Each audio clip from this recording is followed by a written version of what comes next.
atau tour of duty, yaitu kurangnya tanggung jawab. Pejabat fungsional akan mengalami kebingungan karena koordinasi oleh lebih dari satu orang, dan spesialisasinya memberikan kejenuhan. Misalnya, contohnya di sini adalah sekolah. Nah, sekolah ini memiliki kabak administrasi, kepala bagian administrasi, dan kepala bagian keuangan, dan mempunyai juga BAAK. Nah, dari kabak administrasi dan keuangan ini akan mengkoordinir yang namanya dosen dari manajemen, dosen akuntansi, dan dosen studi pembangunan. Nah, setiap dari departemen sales ini akan mengkoordinir di bawahnya, sehingga kesulitan untuk mengawasi masing-masing. Seperti itu. Kemudian ada organisasi matriks, di mana penggunaan struktur organisasi menunjukkan para spesialis yang mempunyai keterampilan di masing-masing bagian dari kegiatan perusahaan yang dikumpulkan lagi menjadi satu untuk mengerjakan suatu proyek yang harus diselesaikan. Kelebihannya terletak pada fleksibilitas dan kemampuan dalam mempertahankan masalah yang khusus maupun persoalan teknik yang unik, serta pelaksanaan kegiatan organisasi matriks tidak mengganggu struktur organisasi yang ada. Kemudian, namun kelemahannya jika manajer proyek tidak bisa mengkoordinir dari berbagai bagian yang berbeda, sehingga dapat menghadapi kesulitan dalam mengembangkan tim yang terpadu dikarenakan penyimpangan pelaksanaan kesatuan perintah di mana satu pimpinan untuk masing-masing individu. Nah, ini dia contohnya untuk grafik dari struktur organisasi matriks. Ini agak sedikit ribet karena dia menggabungkan dari beberapa departemen. Yang pertama ada namanya general manager. Kemudian general manager itu akan membawahi riset pengembangan, administrasi kontrak, pembelian, dan rekayasa. Nah, dia juga akan membawahi namanya manajer untuk menangani proyek A. Kemudian dari manajer proyek A itu akan menangani namanya kelompok untuk rekayasa dari A. Kemudian manajer proyek B akan menangani kelompok rekayasa dari proyek B. Seperti itu. Dan riset pengembangan ini akan menangani langsung kepada kelompok riset dan pengembangan. Kemudian kemudian administrasi kontrak akan menangani kelompok administrasi kontrak. Kemudian ada pembelian, itu akan menangani kelompok pembelian, dan rekayasa akan menangani kelompok rekayasa yang akan langsung berkoordinasi dengan manajer proyek.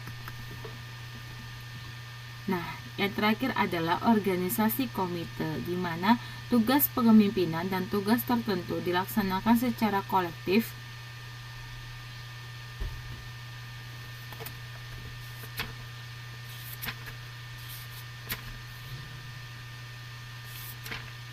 ya. Di modul memang contoh grafiknya berbeda.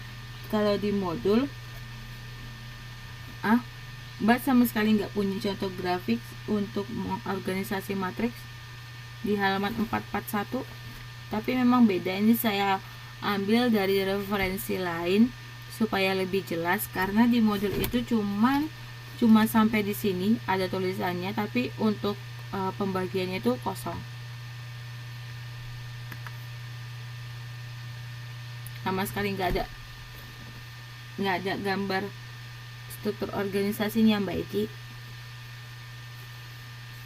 Kalau yang memang beda, Mbak Ian. Saya ngambilnya dari referensi lain. Iya, memang beda. Soalnya sebenarnya sama saja. Kalau misalnya di buku itu kan dia direktur. Nah, direktur itu kan dia langsung membawahi namanya manajer proyek 1. Nah, manajer proyek 1 itu akan berhubungan dengan kelompok dari manajer HRD. Cuman di buku itu kosong. Ya, mirip. Di buku itu dikosongkan. Jadi supaya lebih jelas, saya ambil dari referensi lain yang lebih jelas pengelompokannya. Seperti itu. Jelas? Ya.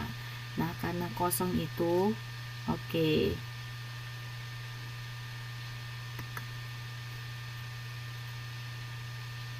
Nah, ini dia organisasi komite itu terdiri dari eksekutif komite atau wewenangnya lini dan staf komite yang mempunyai wewenang staf.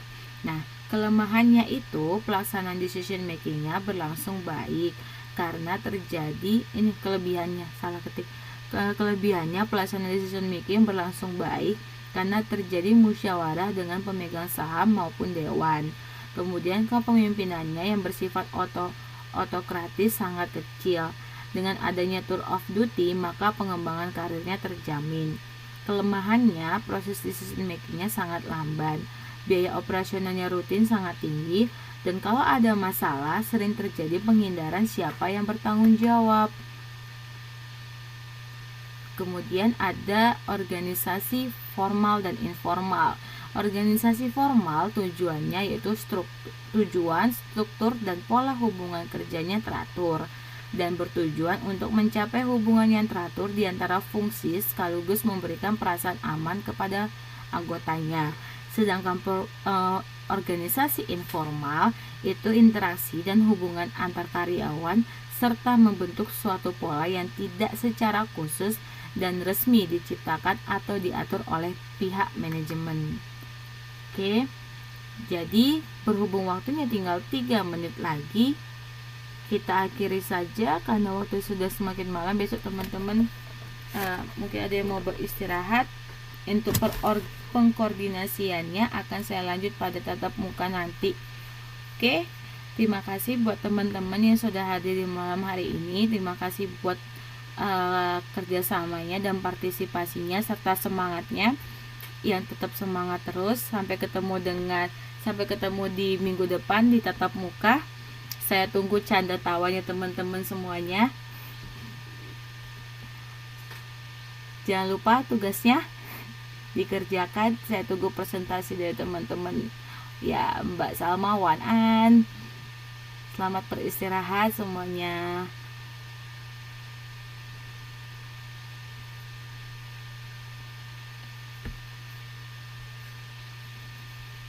Ya, makasih Mas Didi, makasih Mbak Eki. Ya, yang kalau bisa yang presentasi jangan satu orang aja. Soalnya kalau satu orang aja takutnya dia nanti kebanyakan terlalu presentasi. Bisa dibagi.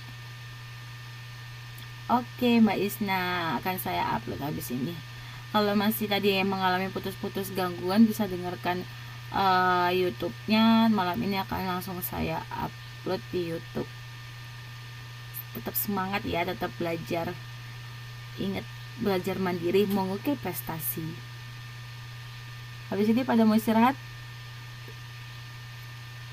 Jangan lupa tugasnya, tugas yang individu kemarin bagi yang belum ngumpulin. Ditunggu. Venita.